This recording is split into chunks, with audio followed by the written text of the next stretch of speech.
નમસ્કાર વિદ્યાર્થી મિત્રો.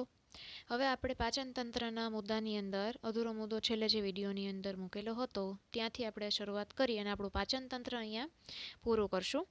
છેલ્લે આપણે જઠરમાં પાચન તંત્રની વાત કરેલી હતી અને એવું કીધેલું હતું કે જઠરમાંથી જ્યારે આગળ ખોરાક વધે, જ્યારે આગળ જાય ત્યારે પચતો થોડો ખોરાક છે તે નાના આંતરડામાં જાય છે. હવે નાના આંતરડાની અંદર આપણે ખબર છે કે ભાઈ મુદ્રિકા સ્નાયુ વાલ્વ નામની રચના આવેલી હોય છે, એ જેને નિહિ જઠર વાલ્વ કહેવામાં આવે છે. જે જઠરમાં પચેલા ખોરાકનું ખોરાક જેમ પચતો જાય તેમ નાના આંતરડામાં તે આગળ ને આગળ ખોરાકને ધકેલતો જાય છે. પછી વાલ્વ છે તે એની મેળે ઓટોમેટિક બંધ થઈ જાય છે. હવે વાત આવે છે ત્યાર પછી કે જ્યારે ખોરાક નાના આંતરડામાં આવે ત્યારે તેનું શું થાય. એટલે હવે નાના આંતરડામાં ખોરાક જેટલો પણ જઠરમાંથી પચવાની શરૂઆત થઈ હતી એ નાના આંતરડામાં બાકીનો ખોરાક પચશે. બરાબર. ખોરાક છે તે સંપૂર્ણપણે જઠરની અંદર હજી પચેલો છે નહીં. જઠરમાં ખોરાક હજી પૂરેપૂરો પચ્યો હોતો નથી. પેટની અંદર ખોરાક પૂરેપૂરો નથી પચતો. હવે ખોરાક છે તે નાના આંતરડામાં જાય છે કારણ કે ખોરાકને હવે જવું છે આપણા કોષ સુધી. તો કોષ સુધી પહોંચાડવા માટેનો એક રસ્તો છે અને એ છે રસ્તો નાનું આંતરડું.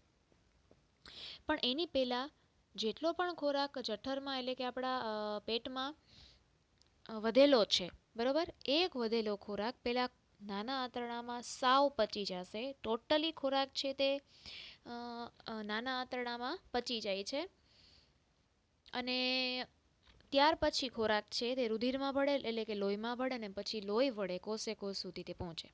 એટલે કેવી રીતે એની પ્રોસેસ છે કે ભાઈ હાલો જઠરમાંથી આવી ગયો નાના આંતરડામાં તો સીધો પચતો નથી. બરાબર.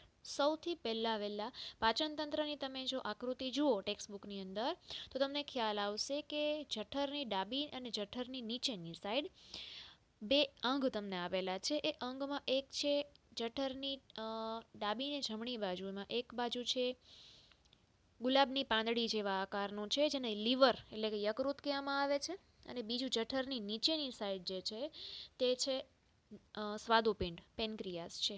એ બંને અંગો હવે નાના આંતરડાની અંદર ખોરાક છે એને સંપૂર્ણપણે પચવામાં મદદ કરશે. એટલે વહેલું MCQ જો કોઈ પ્રશ્ન તરીકે અહીંયાથી પૂછાતો હોય તો તે છે પહેલી જ લીટી કે નાનું આંતરડું કાર્બોદિત અને પ્રોટીન છે અને ચરબી જેવા ઘટકોનું પૂર્ણ પાચન માટેનું સ્થળ છે.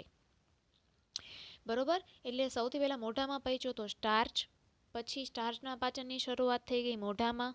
પાચનની શરૂઆત થઈ, સ્ટાર્ચ પચવાની શરૂઆત થઈ મોઢામાં, એટલે ખોરાકનો એક ઘટકની શરૂઆત થઈ ગઈ. ત્યાંથી આગળ આવ્યા એટલે હજી સ્ટાર્ચ તો પૂરેપૂરો પચ્યો નથી, ત્યાં બીજા ઘટકની પાચનની શરૂઆત થઈ ગઈ અને એનું નામ છે પ્રોટીન. બરાબર. પ્રોટીનના પાચનની શરૂઆત થઈ. હજી એ પાચનની શરૂઆત થઈ ત્યાં ખોરાક આગળ આવી ગયો નાના આંતરડામાં. એટલે મોઢાનો જે અધૂરો પચેલો સ્ટાર્ચ છે, જઠરમાં જે અધૂરો પચેલો પ્રોટીન છે, એ બંને ઉપરાંત કાર્બોદિત અને ચરબી એ બધા જ ઘટકો, ટોટલી બધા જ ઘટકો પૂર્ણપણે નાના આંતરડામાં સાવ પચી જશે. એકદમ નાના અણુની અંદર ફેરવાઈ જશે. એટલા સૂક્ષ્મ અણુમાં ફેરવાઈ જાય કે કોષ એની પોતાની અંદર ગ્રહણ કરી શકે, કોષની અંદર દાખલ થઈ શકે એવા સૂક્ષ્મ ઘટકમાં નાના આંતરડામાં એ બધા જ ઘટકો ફેરવાઈ જાય છે. બરોબર. એટલે તમને વહેલો MCQ એમ પૂછાય કે સંપૂર્ણપણે ખોરાકનું પાચન કયા અંગમાં થાય છે. મનુષ્યના પાચન તંત્રમાં ખોરાકનું સંપૂર્ણ પાચન કયા અંગમાં થાય છે અથવા સંપૂર્ણ પાચન કરતું અંગ કયું, એટલે લખવાનું છે આપ બધાએ ફરજિયાત તમારી બુકની અંદર અથવા ટેક્સ્ટબુકમાં ક્યાંક લખી લ્યો કે સંપૂર્ણપણે ખોરાકનું પાચન નાના આંતરડામાં થાય છે. કારણ કે નાનું આંતરડું આવી ગયું પછી મોટું આંતરડું આવે તો મોટા આંતરડામાં ખોરાક નથી પચતો, મોટા આંતરડામાં તો અપાચિત ખોરાક રહે છે, મળ બને છે. બરોબર. એટલે છેલ્લું સ્ટેશન જેને કહેવામાં આવે, છેલ્લું અંગ પાચનનું, ત્યાંથી સીધું રુધિરમાં પડી જશે. એટલે નાનું આંતરડું ખોરાકનું સંપૂર્ણ પાચનનું અંગ છે. આ કાર્ય માટે તે યકૃત અને સ્વાદુપિંડના સ્ત્રાવી દ્રવ્યો કે પદાર્થોને મેળવે છે. એટલે કે સંપૂર્ણ પાચન માટે યકૃત અને સ્વાદુપિંડના સ્ત્રાવ પોતે મેળવે છે નાનું આંતરડું. યકૃતમાંથી રસ મેળવે અને સ્વાદુપિંડમાંથી રસ મેળવે. બરાબર. જઠરમાંથી આવનારો ખોરાક એસિડિક હોય છે, સ્વાભાવિક છે, કારણ કે જઠરની અંદર એસિડિક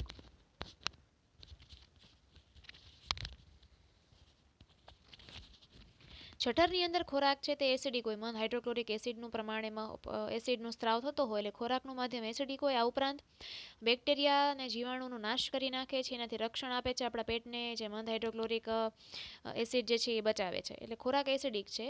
તો હવે છેક સુધી એસિડિક ખોરાક રાખવો શક્ય નથી, આપણને નુકસાન થાય, એટલે ખોરાકને બેઝિક બનાવવો પડે. એ બેઝિક ખોરાક કોણ બનાવશે? તો કે સ્વાદુપિંડનો સ્વાદુ રસ છે તે ખોરાકને બેઝિક બનાવશે. એટલે અંડરલાઇન કરજો, એસિડિક ખોરાક છે અને સ્વાદુપિંડના ઉત્સેચકોની ક્રિયા માટે તેઓને આલ્કલીય બનાવવામાં આવે છે. અને યકૃતનો યકૃત રસ છે તે ખોરાકને એસિડિકમાંથી બેઝિક બનાવે. એટલે તમારે અહીંયા શબ્દ છે તે બેઝિક નથી વાપરવાનો, અહીંયા તમારે બાયોલોજીનો શબ્દ આલ્કલીય શબ્દ વાપરવાનો છે, જે અહીંયા આપેલું છે. એટલે જઠરમાંથી આવનારો એસિડિક ખોરાક છે તેને આલ્કલીયમાં ફેરવવાનું કામ યકૃતનો યકૃત રસ કરે છે. આ ઉપરાંત સાથે સાથે સ્વાદુપિંડ પોતાના સ્ત્રાવ ઠાલવશે.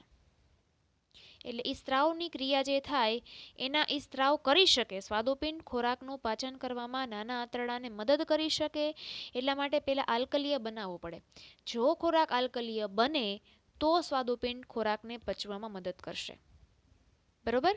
એટલે યકૃત અને સ્વાદુપિંડ છે એ બંને સહાયક પાચક ગ્રંથિ કહેવામાં આવે છે. સહાયક પાચક ગ્રંથિ એટલે ખોરાકનું પાચન કરવામાં મદદ કરતી ગ્રંથિઓ. જે ખોરાકનું પાચન કરવામાં નાના આંતરડાને મદદ કરશે તેવી બે ગ્રંથિ યકૃત અને સ્વાદુપિંડ છે. ટોટલ ગ્રંથિ 3 છે. એક ઉપર આપણે જોઈ ગયા, લાળ ગ્રંથિ, બરોબર, જે આપણને મદદ કરે છે. પછી યકૃત અને સ્વાદુપિંડ છે. પણ સૌથી પહેલાં શરત એ કે બે મદદ તો કરશે, પણ ખોરાક છે તે એસિડિકમાંથી પહેલાં બેઝિક બનવો જોઈએ. એટલે જઠરમાંથી જેવો ખોરાક આવી જાય નાના આંતરડામાં, એટલે એસિડિક ખોરાકને સૌથી પહેલાં વહેલા મદદ કરે છે યકૃતનો યકૃત રસ, એ એસિડિકમાંથી આલ્કલીય બનાવી નાખે. જેવો આલ્કલીય ખોરાક બની જાય, હવે એને બીજી ગ્રંથિ મદદ કરે છે, પોતાના ઉત્સેચકો ઠાલવે છે અને પાચન કરવા માંડે છે, એ છે સ્વાદુપિંડનો સ્વાદુરસ. બરોબર? સ્વાદુરસ રાહ જોઈને જ બેઠો હોય કે ક્યારે યકૃત છે તે પોતાનો યકૃત રસ ઠાલવે અને જઠરના એસિડિક ખોરાકને બેઝિક બનાવી નાખે, પછી હું મારો સ્ત્રાવ કરું. એ મોકો જોઈને જ બેઠો હોય. એનો મતલબ સ્વાદુપિંડ છે પોતાના ઉત્સેચકો છે તે આલ્કલીય ખોરાક ઉપર જ ઠાલવે છે. બરોબર? એટલે કે યકૃતમાંથી યકૃત રસ નીકળે છે, એને પિત્તરસ પણ કહેવાય. પિત્તની ઉલટી ઘણી વખત થાય છે આપણને, તે યકૃતમાંથી ઉત્પન્ન થતી હોય છે. અને સ્વાદુપિંડમાંથી જે ઉત્સેચકો એટલે કે સ્ત્રાવ નીકળે છે તે સ્વાદુરસ કહેવામાં આવે છે.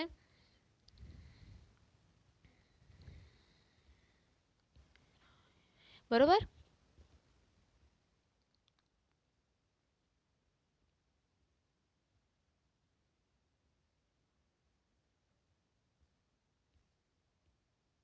હવે આગળ જોઈએ.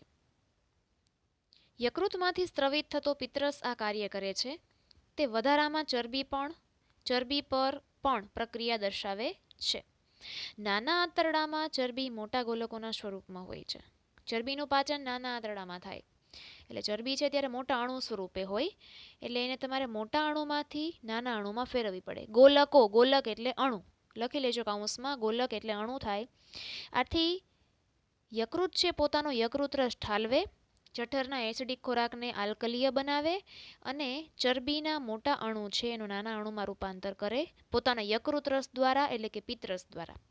અને આ કામ કરે છે પિત્તરસની અંદર રહેલા પિત્તક્ષારો, ઉત્સેચક છે.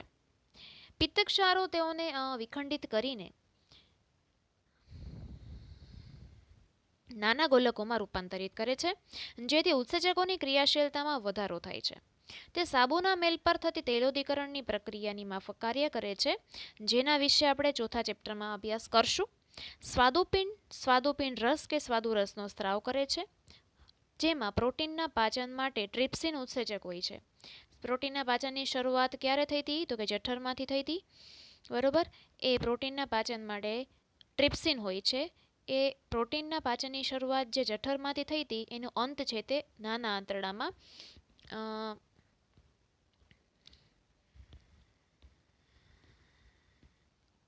આંતરડામાં થી પૂરું કરશે અને એને કરવા મદદ કરે છે પાચન માટે ટ્રિપ્સિન.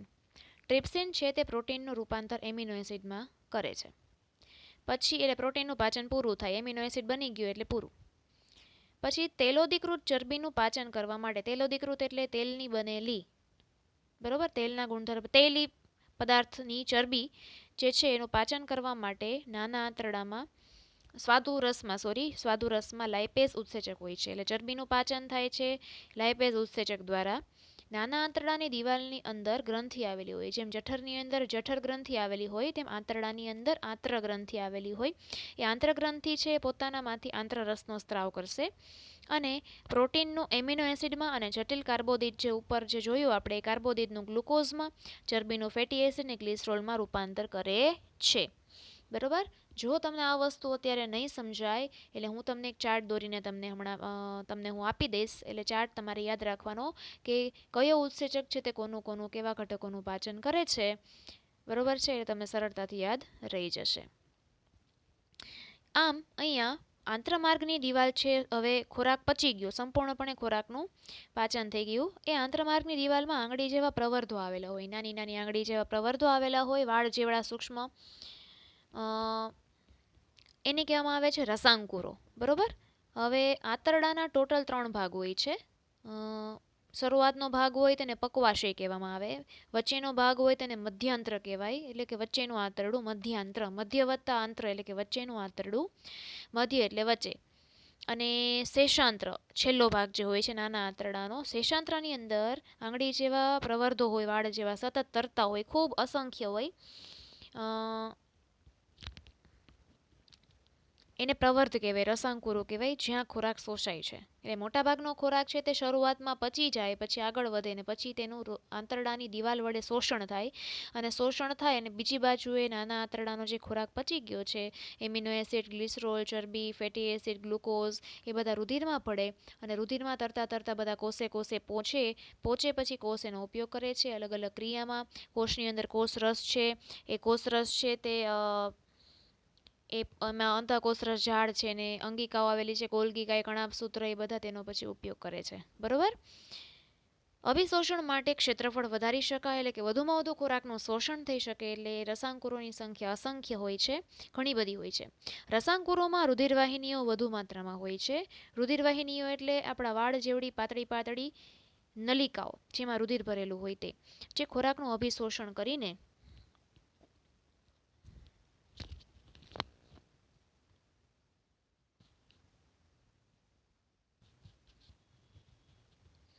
ખોરાકનું અભિશોષણ કરીને શરીરના કોષ સુધી પહોંચાડે છે. અહીં તેમનો ઉપયોગ ઉર્જા પ્રાપ્ત કરવા માટે, નવી પેશીઓના નિર્માણ માટે અને જૂની પેશીઓના સમારકામમાં થાય છે. બરોબર. એટલે કે ખોરાકનું શોષણ થઈ જાય એટલે કોષ સુધી પહોંચે, પાચિત ખોરાક જે છે એને પહોંચે. ખોરાક પછી એનો ઉપયોગ કરે શક્તિ મેળવવા માટે કણાભસૂત્રમાં, પછી નવી નવી પેશી બને, જૂની પેશી કોષો જે તૂટી ભાંગી ગયા હોય તેનું ઓપરેશન થાય. બરોબર છે. પચ્યા વગરનો હવે ખોરાક જે છે નાના આંતરડામાં એ ધક્કો લાગે અને આગળ આવે મોટા આંતરડામાં. મોટા આંતરડાની અંદર પાણીનું શોષણ થાય વધુમાં વધુ, અને એમાં આવેલા રસાંકુરો જે છે તે અપાચિત ખોરાકને, કે જેનું શોષણ નથી થયું તેનું પાણીમાંથી શોષણ કરી લે અને ગુદા દ્વારા એટલે કે મળદ્વાર દ્વારા તેનો ત્યાગ કરવામાં આવે છે. આમ નકામો કચરાને બહાર ફેંકવાની ક્રિયાનું નિયંત્રણ એ મળદ્વાર વડે થાય. મળદ્વારનો માર્ગ જે છે સતત સંકોચન અને વિકોચન પામતો હોય, જ્યાંથી લેટરિંગ આવતું હોય છે બહાર, મળ બહાર આવતું હોય છે, તેને મળદ્વાર કહેવાય. ત્યાં પણ મુદ્રિકા સ્નાયુઓ દ્વારા તેનું નિયંત્રણ થાય છે. બાકી થાય શું, જો ત્યાં સ્નાયુઓ ન આવેલા હોય, મળદ્વારની જગ્યાએ સ્નાયુની રચના ન હોય, બરોબર છે, તો એ રસ્તો ખુલ્લો રહે તો સીધો નાના આંતરડામાંથી મોટા આંતરડામાંથી ખોરાક સીધો બહાર વયો જાય, ખોરાકનું શોષણ થઈ શકે નહીં. બરોબર છે. આ રીતે પાચન આપણું પૂરું થાય છે અહીંયા.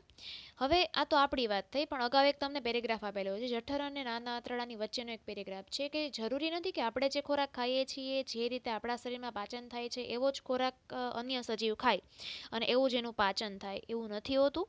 ખોરાકની લેવાની રીત, ખોરાક મેળવવાની રીત, ખોરાક ગ્રહણ કરવાની, પ્રાપ્ત કરવાની રીત, ખોરાકની પાચન કરવાની રીત, બરોબર, એ બધાનો શરીરના આકાર ઉપર આધાર રાખે છે. અંદરની પાચન તંત્રનો આકાર, પાચન તંત્રનું બંધારણ કેવું છે, સજીવ કેવો છે, શાકાહારી છે, માંસાહારી છે, મિશ્રાહારી છે કે સર્વાહારી છે, એને આધારે આખે આખું પાચનતંત્ર બનેલું હોય છે, ખાસ કરીને નાનું આંતરડું.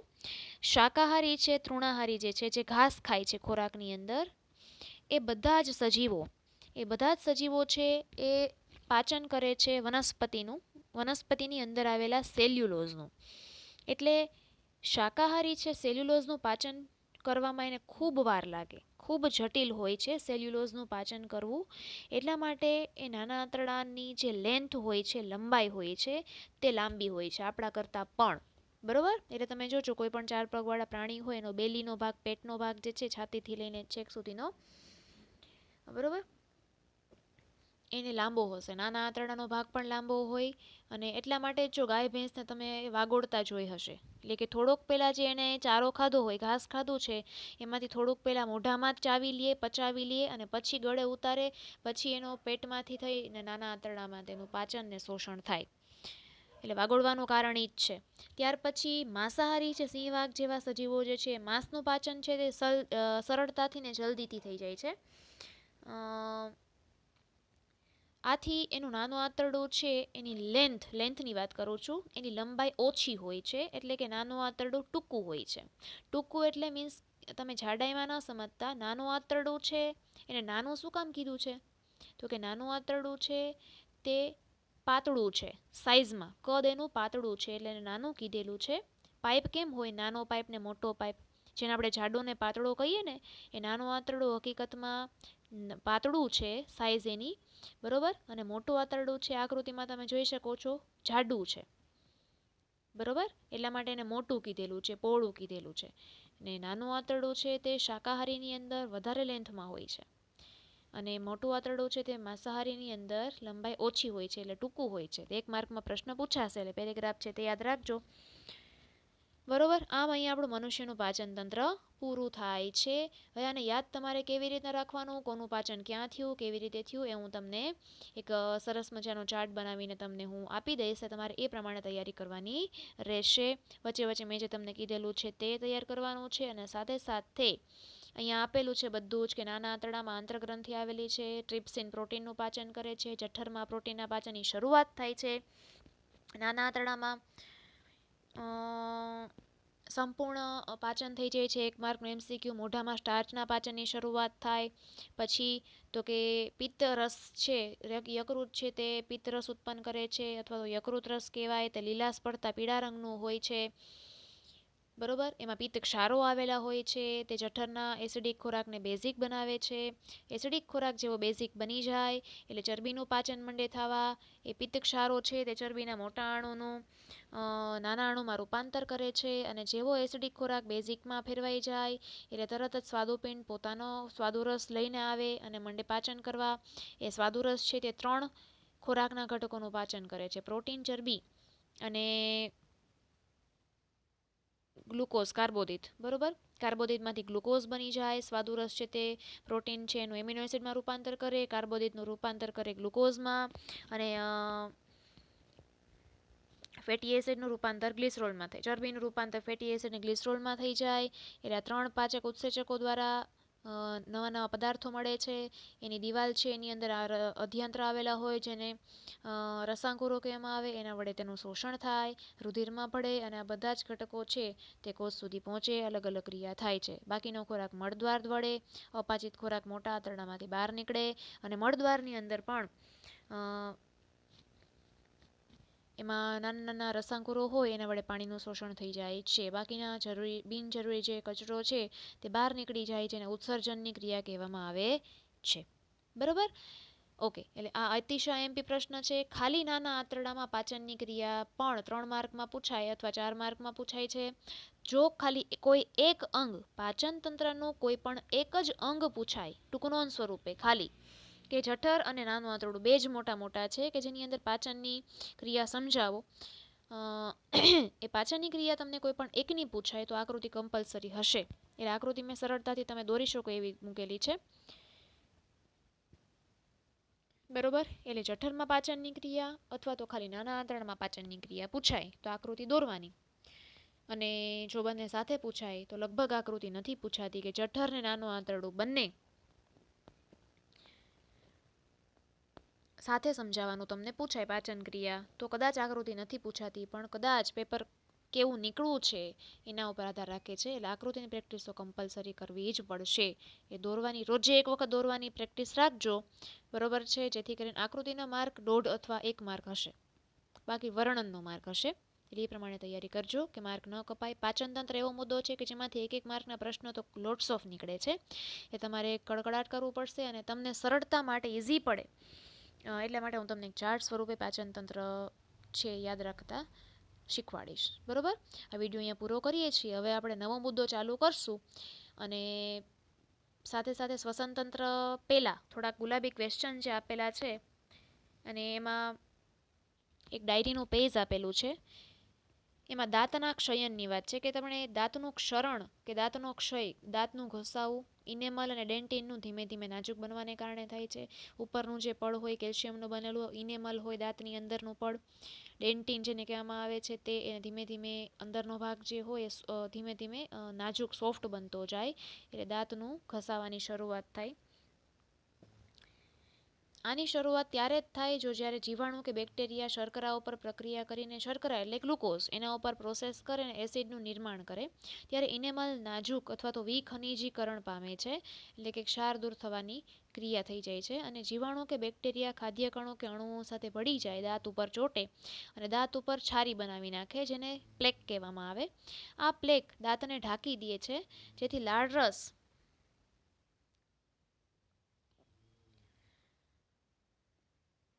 લાળરસ એસિડને સક્રિય કરવા માટે કે પ્રક્રિયા કરવા માટે દાંતની સપાટી સુધી પહોંચી શકતું નથી. ખોરાક ખાધા બાદ દાંતમાં બ્રશ કરવાથી એ જીવાણુ કે બેક્ટેરિયા એસિડ ઉત્પન્ન કરે છે તે પહેલાં જ તેને દૂર કરી શકાય. એનો મતલબ એવો થયો કે રાત્રે જમતા પહેલાં, સૂતા પહેલાં, જમ્યા બાદ બ્રશ કરીને સૂવું જોઈએ, બાકી આખી રાત સુધીમાં ઘણો બધો એસિડ તમારા દાંતની અંદર ઉત્પન્ન થઈ શકે છે, તો દાંતને નુકસાન થઈ શકે છે. જો તેઓ પર કોઈની અસર થતી નથી તો સૂક્ષ્મજીવ દાંતની મજ્જામાં પ્રવેશે છે. દાંતની મજ્જા એટલે જગ્યા હોય ને જેમાં દાંત બેઠેલા હોય છે તે, બરોબર, એમાં પ્રવેશ પામે અને ઝણઝણાટી કે સંક્રમણ કરી શકે છે, જેને દાંત કવવાની ક્રિયા કહેવામાં આવે છે. ઓકે, એટલે આ દાંતનું ક્ષરણ હતું. 1 માર્કનું MCQ કદાચ આમાંથી પૂછી શકાયેલા તૈયાર કરવાનું રહેશે. 1 માર્ક માટે છે આ, બરોબર.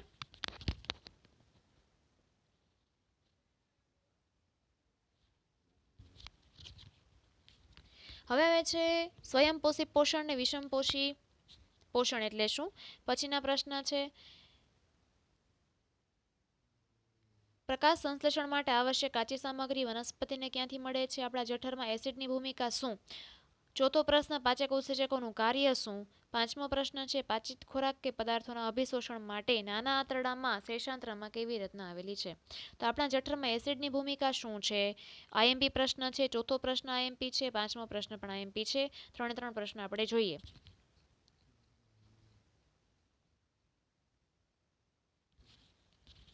આ પ્રશ્ન તમારે ફેરબુકની અંદર લખવાના રહેશે. સ્વાપોથીમાં જો કદાચ હોય કે ન હોય, પણ કારણ કે બાયોલોજીની અંદર જો જેને આવડી જાય એનો કોઈ પ્રશ્ન નથી, આવડતા હોય પાકા થઈ જતા હોય એને કોઈ પ્રશ્ન નથી, પણ લખીને પાકું કરો તો વધુ સારું. હવે સ્વયંપોષી અને વિષમપોષી પોષણના તફાવત છે 2 માર્કમાં. તમે જુઓ, લીલી વનસ્પતિને કેટલાક જીવાણુમાં જોવા મળે છે સ્વયંપોષી પોષણ, અને પ્રાણીઓને ફૂગમાં અને જોવા મળે છે વિષમપોષી પોષણ. હવે છે સ્વયંપોષી પોષણમાં અકાર્બનિક દ્રવ્ય જેમ કે કાર્બન ડાયોક્સાઇડ, પાણીનો ઉપયોગ કરીને ખોરાકનું સંશ્લેષણ થાય, જ્યારે વિષમપોષી પોષણમાં અન્ય સજીવોનો ખોરાક તરીકે ઉપયોગ થાય છે. સંશ્લેષણ થવું એટલે શું, તો કે બનવું, એને સંશ્લેષણ કહેવાય. સ્વયંપોષી પોષણ માટે પ્રકાશ સંશ્લેષણ અગત્યની પ્રક્રિયા છે, જ્યારે વિષમપોષીમાં પાચનની ક્રિયા અગત્યની છે.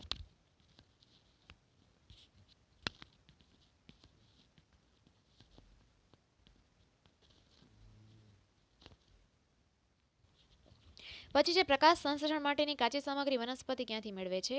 તો કે કાર્બન ડાયોક્સાઇડ છે તે વાતાવરણમાંથી મેળવે, પાણી છે તે વનસ્પતિના મૂળ ભૂમિમાંથી શોષણ કરે, અને શક્તિ છે તે સૂર્યમાંથી મેળવે.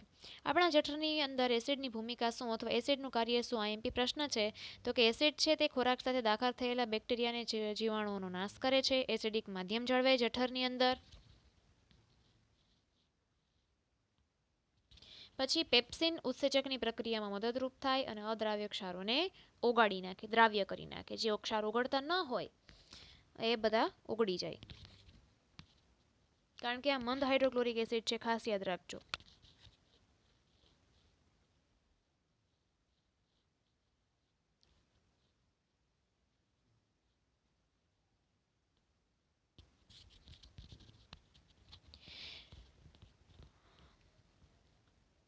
હવે છે પાચક ઉત્સેચકોનું કાર્ય શું છે, તો કે પાચક ઉત્સેચકો ખોરાકના જટિલ ઘટકોનું સાદા દ્રાવ્ય થઈ શકે તેવા અને શોષણ થઈ શકે તેવા સ્વરૂપમાં પાચન કરે છે.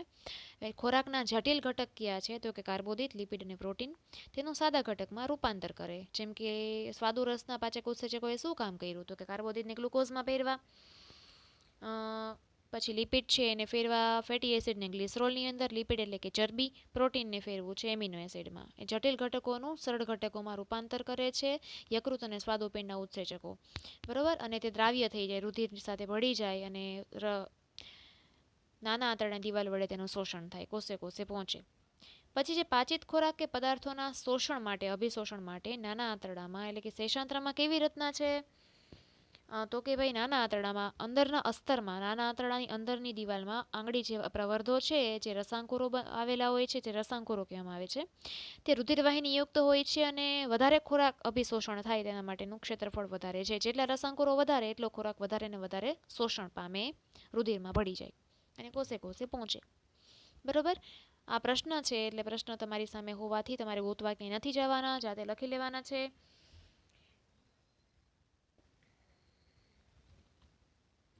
ઓકે, આ વિડીયો છે તે બીજા વિદ્યાર્થીઓ સાથે શેર કરો, લાઇક કરો અને સબસ્ક્રાઇબ કરો. બાકી હવે અહીંયા પાચન તંત્ર વનસ્પતિનું અને પ્રાણી બંનેનું પૂરું થાય છે. હવે એક આપણે નવા બીજા તંત્રની અંદર દાખલ થશું અને તે જે શ્વસન તંત્ર, જેમાં આપણે વાત કરવાની છે આપણા ફેફસાની, નાકની, શ્વાસ નળીની વગેરે વગેરે.